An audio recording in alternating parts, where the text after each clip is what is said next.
Welcome to the Impact Ripple podcast, the go-to source for hiring and leadership made simple, doable, and fun for visionary female business owners.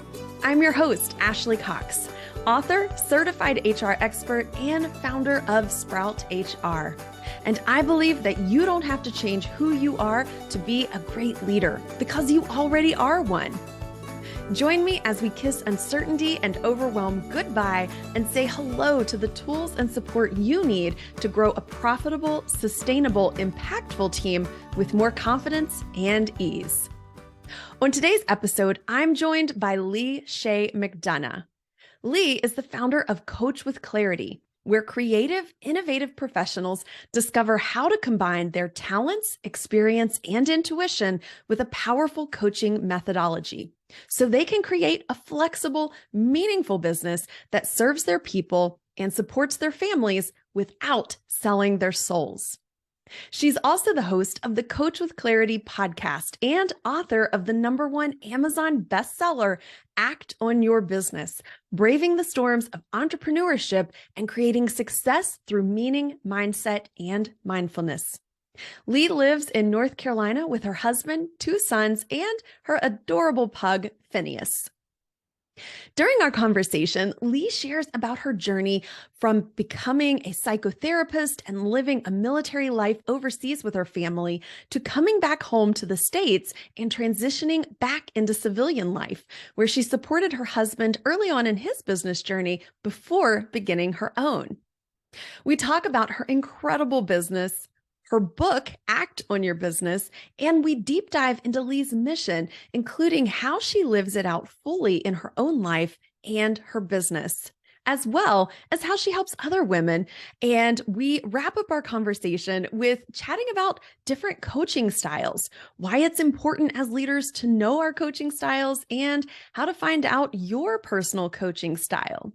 This episode is warm, heartfelt, funny, and it normalizes a lot of the hard parts of starting, growing, and scaling a business and team as a leader. Now, here's my conversation with Chaix McDonough. I hope you enjoy. Hey there, and welcome to the Impact Ripple, Lee. I am so happy to have you joining me today. Ashley, I am so excited to be here. I have been looking forward to our conversation for weeks. So thanks so much for having me. Yes, me too. Me too. So Lee and I actually have known each other for a long time now. I think the beginning of our entrepreneurial journeys. Is that right?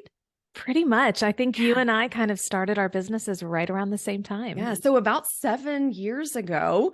That's right. And it was just one of those friendships, like we had our first conversation and we just connected on this soul level right out of the gate. And I love those connections. And I think, Lee and I don't talk every week or every month, and sometimes we go several months, but every time you and I get on a call, it is like we never missed a beat. I feel the same way. And I feel like those friendships are special. The ones where you can take time away and come back and you pick up right where you left off. And it's like no time elapsed at all. Yes. Those are really special friendships. And I'm really honored to count you in that category. Same, my friend. Same. So for our listeners, Lee is absolutely brilliant. You just heard me read her bio. She's just the coolest person I think I know. And I have had the honor and the pleasure of collaborating with her on several occasions over the years. So needless to say, it is a real honor, my friend, to have you on our show today. Oh, well, the feeling's mutual. I think you are spectacular, and to be on your show, this is like a mutual love fest. I get it. People right? are probably like, all right, y'all. Right? It's so true. It's so true because you are a dynamic woman. You've done so much, and I am just thrilled to count you as a colleague and a friend. Oh my goodness. Okay. So now that we've built each other up so much, I hope that we fulfill that in our conversation today, right? I'm sure we will. So recently I joined Lee on an episode of her podcast, which is called Coach with Clarity. And we talked about growing the right sized business and team. And it was such a fantastic episode. So you'll definitely want to pop over there and check that out once you finish listening to this episode, obviously. It is episode 153, Coach with Clarity podcast. Don't worry, I'll drop you a link in the show notes so that you can find it easily.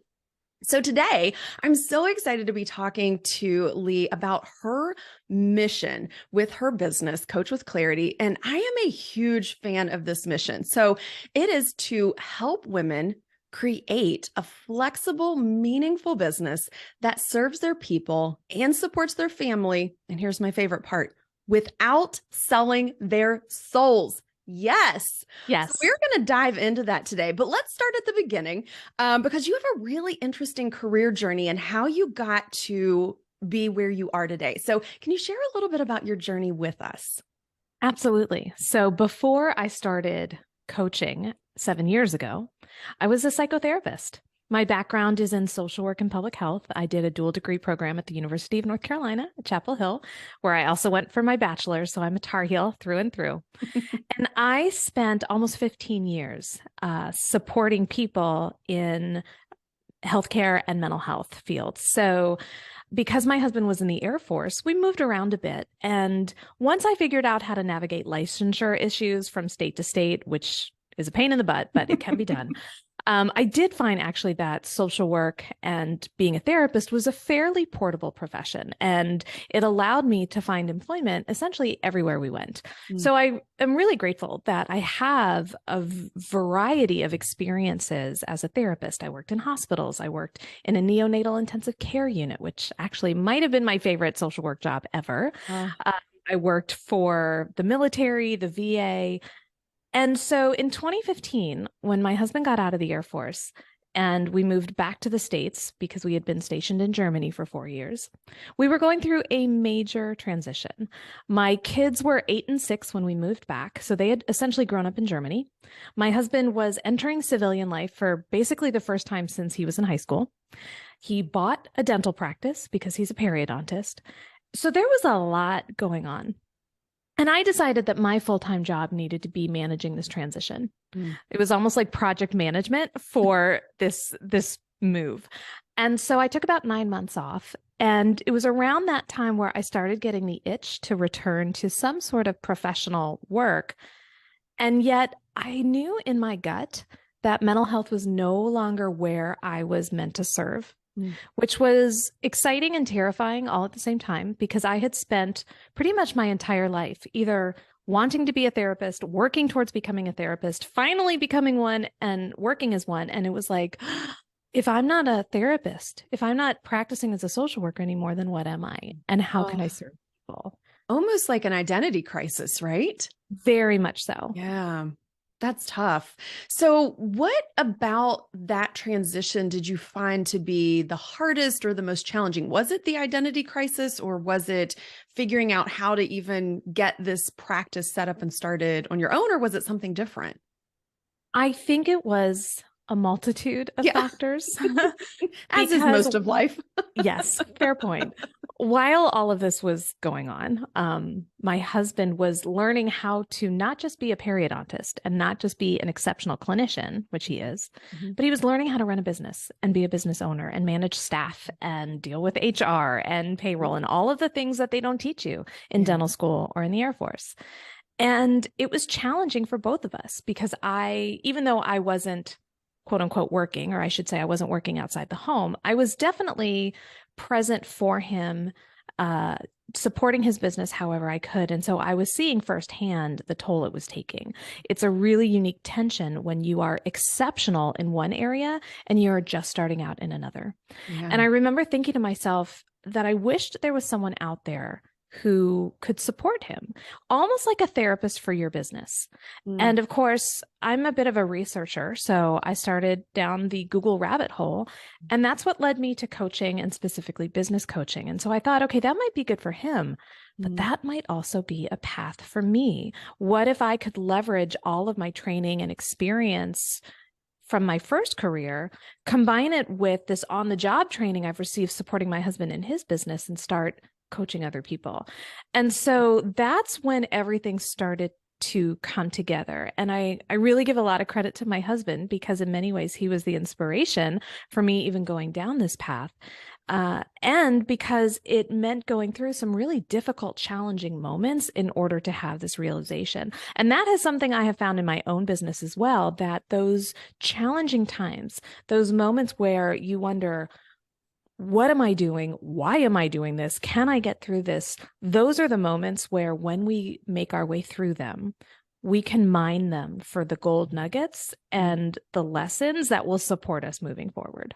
Oh, I love that so much, because if you've been in business any length of time, you just felt that deep in your soul, right? We all have those challenges. And even 7 years in, I was just sharing with Lee before, we hit record. I was like, it's not always easy. You still don't have things figured out. You're still navigating new experiences and new, my coach calls it ceilings. Like I'm always, bumping up against another ceiling, whether it's an abundance ceiling or it's a, skill ceiling or, something of that nature where you're like pushing and growing and you're experiencing new challenges and new frustrations and new learning opportunities. And so I think that that's such a beautiful way to describe that. So I do want to say thank you to you and your husband and your whole family for your service. I know that that's not just the service member who's serving, but it is truly the entire family.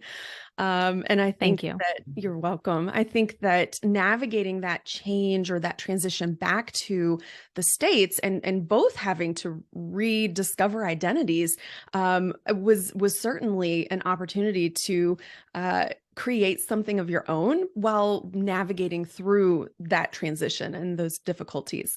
What I think is interesting about this too is that you got a sneak peek behind the scenes of building a business before you ever built your business. So you got like that 9-month runway. Talk a little bit about that and how that set you up for success when you decided to open your coaching practice. Yes. And this is another reason why I really owe a debt of gratitude to my husband, because I was able to witness some of his challenges and bear that in mind when I was starting my own business. Now, his path was a little different than mine in that he bought an established business, whereas I was building one from the ground up. But even he had a lot of foundational work to do when he started. Building new relationships with referral sources, connecting with staff as a leader. There were all sorts of new endeavors for him. And so I was able to observe and provide some counsel, because even though I wasn't coaching yet, and even though I'm pretty clear that he is my husband, he is not my client, although there are times where he'll come to me and I'll ask him, are you talking to your wife right now, or are you talking to a business coach right now? And it's helpful for us to kind of maintain those boundaries.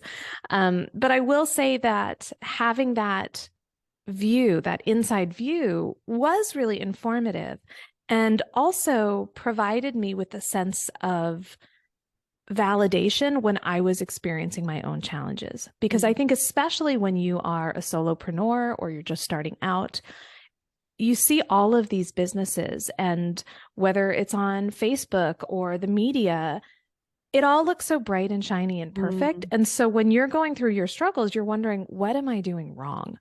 And so seeing my husband, who was running a successful multi-million-dollar dental practice, still having those challenges, it was like, oh, okay, this is not unique. This is normal. And so when I experienced those roadblocks myself, I was able to remind myself, it's not something wrong with me. It's not something wrong with my business. Yes, there are probably some things we need to look at, but there's nothing inherently broken around this. It's part of the process. And that is something that I try to talk about on my podcast, with my clients, on social media, because I want people to know that entrepreneurship is wonderful and it's difficult. It's challenging. And if you're experiencing those challenges, it doesn't mean that you are wrong or that things are broken. It means you're going through some expected milestones that we all do. And I think when we're transparent about that, then we promote connection, which is a huge value for me. We promote trust. And it's being authentic to serve others. And that's another piece that's really important to me as well. That it's so important that we have these conversations. And I I feel like there's just not enough of them ever. And so when we have the opportunity to say, you know what, even if you are a multi-six figure, multi-seven figure and beyond business owner, you are still going to have challenges and frustrations, and things are not going to go perfectly. I think that was one of my thought fallacies at the beginning of my business journey was when I get to this point, all my problems will be solved and everything will be super easy, right? Yeah. Yeah. That's not true. No, I wish it were. And what I'm finding now, and it took 7 years for me to get to this point, is that business is cyclical. Mm-hmm. And we, much like if we think about, even we look to our own earth, we look at harvest and we look at how we need fallow periods for the soil to regenerate. Business is a lot like that. And so there will be periods of growth, which feel really exciting and like we're on the right track. And then there will be time to harvest where we can kind of recoup those benefits. And then there's going to be a period of time where things are a little fallow, where it doesn't look like anything's growing and that's winter. It can feel really dark. But if we remember that business is cyclical and we continue to show up and do the work, then we can trust that this cycle will continue, this phase will come to an end, and we will experience that growth again. I don't know if you know how much I need this conversation today, but just for our listeners out there, if you're feeling that fallow season, if you're feeling like you're in winter, things are hard. I mean, we've worked with seven-figure businesses here at Sprout HR that aren't profitable or that they're having a really big investment year and it feels like it's a stretch and a strain and things are pulling and it feels uncomfortable. Know that you are not alone and that we all experience that. And I love this message of this being very cyclical. And I think this is kind of a perfect tie-in to one of your best resources and one of my favorite resources of yours. And I'm going to show, if you're watching this on YouTube, you're going to get to see this, but those listeners on the audio, you'll just have to pop over to YouTube later. But this I'm holding up is Lee's book, Act on Your Business. Don't cry, Lee. I'm going to try not to cry too. Braving the storms of entrepreneurship and creating success through meaning, mindset, and mindfulness. And I'm going to show our YouTube viewers, if you can see this, I have written and highlighted and underlined, and this is a well-loved, well-used book because it's perfect for every season in business. Every season I've gone through over the last, I think you released this about the same time I did, 2018, 2019. That's right. Yeah. So every year I read this book, every year I find more value. I find more comfort. I find more normalcy. So I'd love for you to share a little bit about what inspired you to write this book and who exactly did you write it for? So I think, as with many authors, I had a bit of a dual inspiration. I was writing this for my clients, of course, the people that I wanted to serve, the people I was serving, but in many ways I wrote it for myself as well. I wrote the book I needed. I wrote Act on Your Business because when I was working as a therapist, I was trained in a therapeutic modality called acceptance and commitment therapy, or ACT for short. So that's the ACT in the title. And I find ACT to be an extraordinary therapeutic modality. I used it when I worked for the VA, for the Air Force. It's a really powerful approach to client work. And I knew that the basic principles were applicable, not just in a therapy room, but in life. And I knew that because, I completed a 6-month traineeship when I worked for the VA. And my ACT mentor basically said, if you are going to do this work with your clients, you have to be willing to do the work yourself. And so part of that 6-month experience was me essentially, and I didn't know it at the time, but it was self-coaching my way through all of the ACT principles. So when I started my own business, when I was experiencing the challenges of being a small business owner, when I was coaching other business owners who also were experiencing those challenges, I found that I kept returning to those ACT principles, meaning, mindset, and mindfulness. And when I looked at the literature, I didn't see anything out there specifically for business owners and entrepreneurs that addressed mindset and meaning and mindfulness through an ACT lens. And I thought that this is something that I can share. And so not only did I write it for the reader, but I wrote it for myself because I needed the reminder. Yeah. You have this toolkit, you can do this, and you know how to navigate through both the challenging times, but also the beautiful times, and to make space for all of it and understand it's all part of the process. And so that was the inspiration behind the book. It really was as much for me as it was for my readers. I feel the same exact way about my book. I think, it really is where we identify a gap in the market or a lack in resources or tools or support, and being able to say, this is what I needed. Here's what I learned. Here's how I navigated this. And your brilliant ties between ACT and entrepreneurship and mindset and meaningfulness and all of these concepts that you talk about in the book are absolutely so spot on. And as someone who is a huge proponent of therapy and it has a therapist and has had a therapist for many years now, I could easily see those concepts from my own work with my therapist and my own entrepreneurial journey. But even if you're not familiar with the concept of ACT, or you've maybe never been in therapy before, you don't have a therapist, it's not such foreign concepts that you won't be able to grab hold of the content and really understand it and implement it right away in your business. And that's what I love so much about this, is that you don't have to be knowledgeable or experienced in therapy whatsoever for these concepts to be super helpful tools on your journey. I appreciate that. And that really was a goal I had for the book because I love ACT and I am so grateful to the men and women who developed it.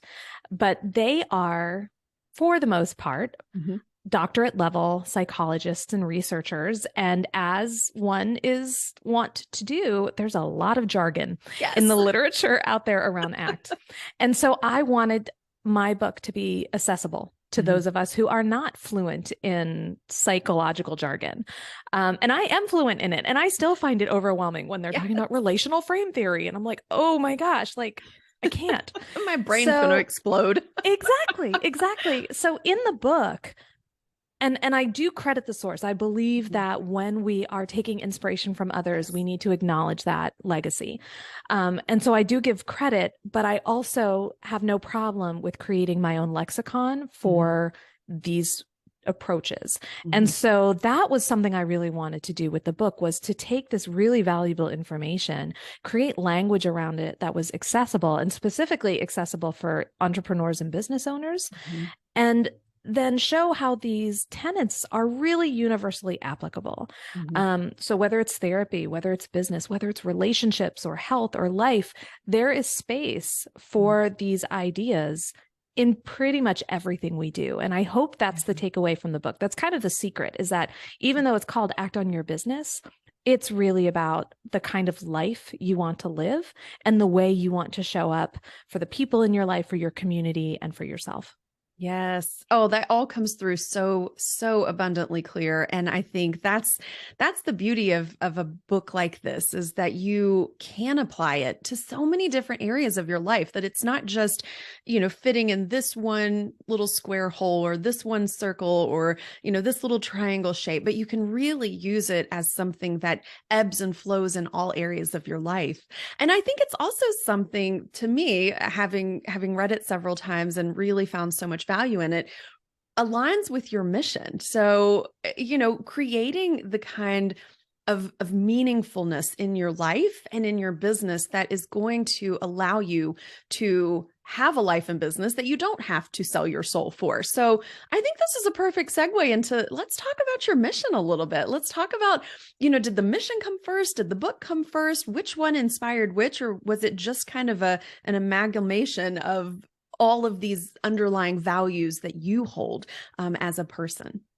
I think it was all brewing in the same stew pot, but I think the language for the book came first, actually, and then the language for the mission.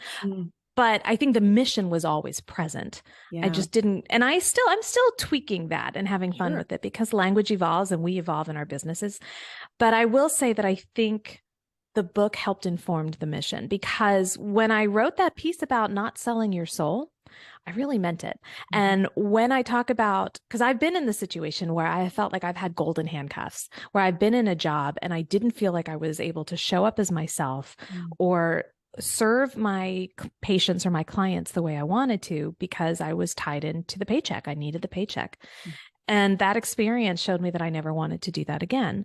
Yeah. And at the core of that was because I was in a situation where I wasn't able to live in full alignment with my values as much as I wanted to. And I advocated as much as I could, but because of the nature of bureaucracy and big systems, sometimes when you're just a little voice in a big system, you're told to just kind of shut up and color. Yeah. And that felt terrible. And I really struggled with, how can I continue to do this work in an environment that runs so counter to what I believe, but yet I need the salary. I've got to, I've got bills to pay and all sorts of things. So I know that feeling well. And what I realized was that there was a level of privilege that I had being able to step outside that. I want to recognize that first and foremost, that I do hold that privilege. And I think it's possible, regardless of what situation you're in, to take action in a way that aligns with your values. So even if you are being asked to do things that don't feel right, well, how can you do that and still find a way to advocate for yourself and to come back home to what you believe in and what matters most to you? And so when we are working in such a way where we're not selling our souls, we're making choices and decisions that are in alignment with our core values. And first, we need to know what those values are, because then they serve as our barometer and they give a sense of guidance when we're not sure what to do. For me, my values are my home base, and that's what allows me to run this business and to take action in a way that feels really good. Yes. Lee and you and I are just so aligned on this. I really truly think that our values are the foundation for everything in our lives, everything in our businesses, everything in our families. And I've talked about values probably until I'm blue in the face at this point over the years. And we did a podcast episode on creating your values. So if you want to go take a listen to that, that's episode 5, I believe. I'll also drop the link to that in the show notes. So if you're like, wait, I've never really taken the time to, think about my values intentionally, purposefully, mindfully, now's the time to do that, because that's where all of the hard decisions, all of the goals or the boundaries that you want or need in your life evolve from. So how do you live this out in your own business? How do you live this mission of fulfilling meaningful work without selling your soul? It's a bit of a balancing act sometimes. Sure. I mean, living a value-oriented life is simple but not easy. Because oftentimes when we connect with our values, often, not always, but often when we connect with our values, we know the decisions we should be making. Now, I say not always because it's also not uncommon to experience a values clash where you hold multiple values and sometimes those values appear to compete with each other. And for me, a prime example is my value of serving my clients and showing up powerfully for them, as well as being present for my family. And sometimes those interests compete with each other, and that makes it difficult to know what action to take in a given moment, because it's not a matter of living out of alignment with my values. It's a matter of which one takes priority right now. Yeah. And so there's also that need to think about what your priorities are, both globally, like long-term, but also in the moment, and understand that just because you choose a given value in a moment doesn't negate the other values you hold. It just means that one value is taking precedence in that moment. And then maybe later you find a way to balance it out. Yes. Yes. And this is kind of what I generally don't like the term work-life balance for this very reason, because to me, walking on a balance beam is what I think of, right? And when you're walking on a balance beam, if you've never done it, just try to walk a straight line, one foot in front of the other. Okay, you will find the challenge. But that's another simple but not easy thing, right? Right? Yeah. Oh, it looks simple. I'm just putting one foot heel to toe in front of the other, walking this straight line. But it takes that core strength. It takes a lot of adjusting back and forth. And if you've ever watched the walking Walendas who like walk a tightrope across the Grand Canyon, that takes incredible strength, incredible balance. It's a lot of effort. There's a lot of skill and time and practice that goes into that. And that just feels exhausting. And the way I like to think of, work-life balance or values balance is as harmony. It's Yes. sometimes, the melody takes the front seat, and sometimes, the harmonies take the front seat. There's always something taking the front seat because everything can't compete and be the number one priority all of the time. And I think that's exactly what you're talking about here is, what's the priority globally? What's the priority in this moment? Maybe what's the priority that that I want in this moment, but I need for the future? Sometimes that can be the challenge too. It's like, well, this aligns today, but does it necessarily get me to where I'm going in the future? And a lot of times, and especially when we're leading teams, that is really, really tricky to balance. I think Balance. exactly. But I think that's a really important point. And I think it actually harkens back to what we were talking about earlier with regard to having cycles in your business. Yes. And seasons, and understanding that you may find in a given season that one value takes precedence, and then you move into another season and another one does. Mm-hmm. And then two, we're human beings. We're designed to grow and evolve. If we don't, we become stagnant and we die. Mm-hmm. And so as we grow and evolve, it also would make sense if our values evolve as well. Yes. And when I wrote the book and when I was first starting out actually as an ACT therapist, I felt that for the most part, our values were fixed.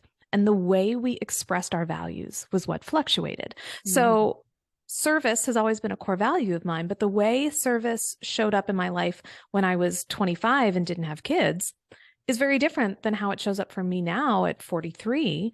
Mm-hmm.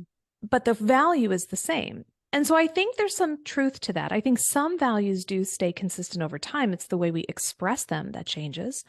But I also now have come around to the belief that sometimes our values shift and evolve as well as we increase our knowledge, as we connect with more people, as we broaden our horizons. Mm-hmm. Maybe all of a sudden something that we weren't even aware of before becomes so important that it becomes a core value. And so I've become a little more flexible actually in that over the last few years. And it's not so much that I think core values are fixed and the behaviors change. I think some are, but I also think there's room for our values to expand as well. And that can feel like a bit of an identity crisis too when that happens, because all of a sudden the things that have made us feel anchored and connected are in a state of flux. And again, if that's happening to you, doesn't mean that you're doing anything wrong. It's just a sign of evolution. Yes, it's good. It's a good sign. It means you're growing, that you've expanded your knowledge, your understanding of the world, understanding of others. I think that's been part of my journey for sure, has been, growing up in a very small rural town in southern West Virginia. I didn't have a lot of exposure. And as I got out into the world and I went to college and then I moved away and I traveled around the world, my world vision just really opened up and expanded and gave me all new perspectives that I never had growing up as a child. And so I think that I can see that evolution of my own values over the years from a place of gaining knowledge, gaining experience, gaining exposure, gaining perspective. And I think it's such a beautiful thing. Like, we shouldn't fight values evolution. Ooh, maybe we should make that a new thing. Values evolution. I love that. We're creating a values revolution around values Yes. evolution. Yes, I love it. I love it. So how do you help women bring this all together in their own lives so that they can create those businesses where they don't feel like they're selling their souls, but they're finding, the meaning in their work and in the harmony that they're creating within their lives and works?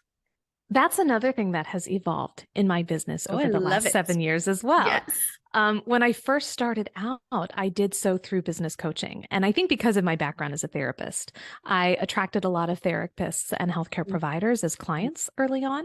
And so my mission was to help them grow their therapy practices or grow their healthcare practices in a way that was values aligned, where they were balancing profit with purpose. And that felt really good. But what I found was that the more I did that work, the more my own clients were saying, this coaching thing, tell me about it. How did you become a coach? And can you help me become a coach if I want to explore this? And I realized, and I honestly kind of fought it for a while, because I kept thinking to myself, there's so many experts out there in coaching. There's so many coach training programs. Who am I to do this? You needed this book. Yeah, I know. Well, exactly. I did. I needed my own book. Part of the reason why I wrote it.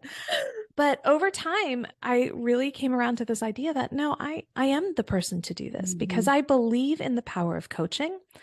I believe that this is going to sound really like rainbows and unicorns, but I really do believe that coaching has the power to change the world. I think part of the reason that we experience such conflict in our world is because we're so divided, we're polarized, and we don't know how to listen to each other, and we don't know how to speak to each other in a way that seeks to connect, not convince or convert. Yes. And for me, that's what coaching is about. It's about the fundamental skills of coaching are around deep listening, not just active listening, but deep listening, and knowing how to reflect back, knowing how to ask engaging questions that are provocative, but in the best way possible. And so that to me is why coaching is a vehicle for connection and growth. And so that's why I've chosen then to really focus on helping people develop their skills and mastery as a coach and as business owners, because most of us who are coaches have our own businesses. So we need that strong foundation to support it.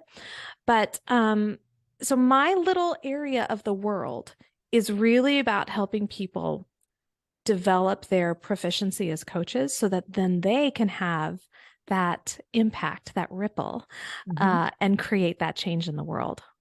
So good. So good. And I know that you have a certification program that is accredited. So I would love for you to talk a little bit about that, because I don't see that in the coaching space. And I feel like that's something that really sets you apart from what other people are doing, and adds value and depth and meaning to the work that your clients get to do with you as well. Yes, thank you. I am so excited because I just completed a pretty rigorous reaccreditation process with the International Coaching Federation. And so now my certification program is accredited as both a level 1 and a level 2 program for ICF, which means if you ever wanted to get your coaching credential through ICF, if you ever wanted to become an associate certified coach or a professional certified coach, you can do that through the Certified Clarity Coach program that I run.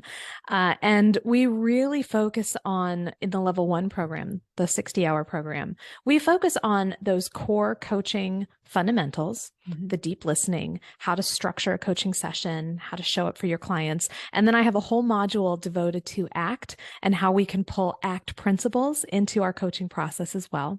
And so that first program gets you all set up, everything you need, mentor coaching, peer coaching, all of it, to get your ACC with ICF.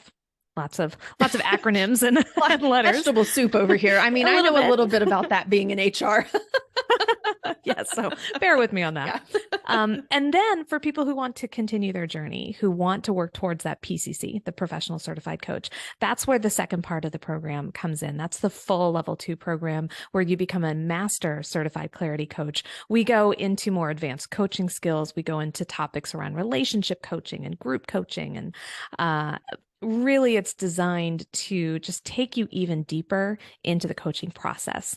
And so now that we've completed this whole reaccreditation rigmarole, I'm excited to be launching the next cohort of my level 1 program. I think our start date is May 31st. So we're just starting to accept applications right now, which is really exciting. And I also made a commitment to keep this cohort small. There's not going to be more than 15 students in it, because it's me. Like, you are working with, learning with me. And I want to make sure that I can provide that individualized attention and support to my people. And I think because I am a bit of a boutique business in that sense, it does set me apart from some of the wonderful other coach training companies out there that are larger. And so they have larger class sizes, they have a larger staff. There's a benefit to that. I love being able to learn from multiple people and have differing voices. But I also think there's a benefit to having a really small cohort where you're able to build that connection and trust. And so that's where I'm at for this cohort. I'm pretty excited about it. I am just so proud of you. And getting to watch your business journey has been such a joy for me, and such an exciting thing for me to see you grow and to create this, and to go through the accreditation process and then go through re-accreditation process. And I just know that you pour so much heart and soul into everything you do. So if you're listening and you're thinking, man, I'm on this coaching journey and I could really use some support, like, Lee is your gal. Make sure that you reach out to her. And if you're like, you know what, guys, I'm not a coach, but I've gotten some value out of this conversation today because, we've talked about a lot of things that aren't necessarily coach related. I would also remind you that as a leader, you are a coach. And so maybe you don't go to get a certification. You don't need an accreditation process. You don't need this, 30 hours or 60 hours of training and these letters after your name, like Lee and I have all the alphabet soup. But maybe you want to increase or enhance your coaching skills as a leader with your team. I think there's incredible value, and it's a lot of very undervalued skill set that will absolutely support you in your leadership journey, will help you understand your team better, will help you listen more deeply for the things they're saying and the things they're not saying, so that you can create more of that connection. And I think a great place to start is Lee's coaching quiz. Would that be a good assumption, Lee? I think that would be a fun place to start. Yeah. I created the Discover Your Coaching Style quiz to help people determine what they lead with as a coach, what their style is. There's 5 different styles. And here's the secret. We talked about this a little bit before we got started, Ashley, but the secret is we're not just one type of coach. We're really a blend of all 5 of the styles. But for most of us, there is a style that we lead with. And when we know that, then we have better understanding of what comes naturally to us, what our strengths are, and then also where some of our blind spots may be and how that could actually work against us if we're not aware of them. That's also when we can call on the other 4 styles to compensate for some of that. And so I think when we know what our natural coaching style is, it allows us then to really step into our strengths, be aware of our limitations, and show up and serve the people in our life powerfully. And I really want to echo your point that even if you're not interested in becoming a professional coach or getting a certification, I still believe that coaching skills are valuable regardless of the role you play. And that's both professionally, but also personally as well. I've incorporated some of my coaching skills into my conversations with my teenage boys, and it has been incredible, where we go from one-word answers to really deep conversations. And so that's why I believe, again, that coaching has the power to change the world. And even if coaching is not a professional goal of yours, having those skills in your toolkit can change your life. Oh, yes, I could not agree more. I could not agree more. So folks can find your Discover Your Coaching Style quiz at coachingquiz.com. Again, we will put it in the show notes for you because we like to make things simple around here. And I took the quiz and I got the intuitive coach. And as I was reading through it, I was like, yes, this is me. Yes, absolutely. Oops. Yep. That blind spot. Also me. So I think it's a really amazing tool. It's super simple to use. It's easy to understand. It gives you such great clarity and perspective around what is really working for you and some areas to watch out for. And as an intuitive coach, one of the blind spots that really resonated for me was kind of knowing or intuiting what somebody is thinking or feeling before they've really made those connections for themselves. And so just reminding myself, slow down, walk in lockstep with the person. We do a lot of coaching with our clients, here at Sprout HR. And sometimes I can be like, connecting the dots 50 steps ahead. I'm like, oh, I see all the things that are happening. And I always have to remind myself, slow down, Ashley. Help them connect the dots, because I don't want to overrun people, because I already have intuited what I know is going on. I always tell people, I'm like, listen, you give me 30 seconds, tell me what's going on. I'm going to know what's happening. And we're going to fix it. But I think the important part too is helping people to come along that journey to tap into their own intuition and their own gut instinct. So I love that this is such a helpful resource and tool, and gives you practical advice to help you in your coaching style and your coaching journey. Well, thank you. I love that quiz. I'm pretty proud of it. And also, unlike a lot of other quizzes, I know sometimes I'll take a quiz and I'll be like, maybe I should take it again to see what the other types are.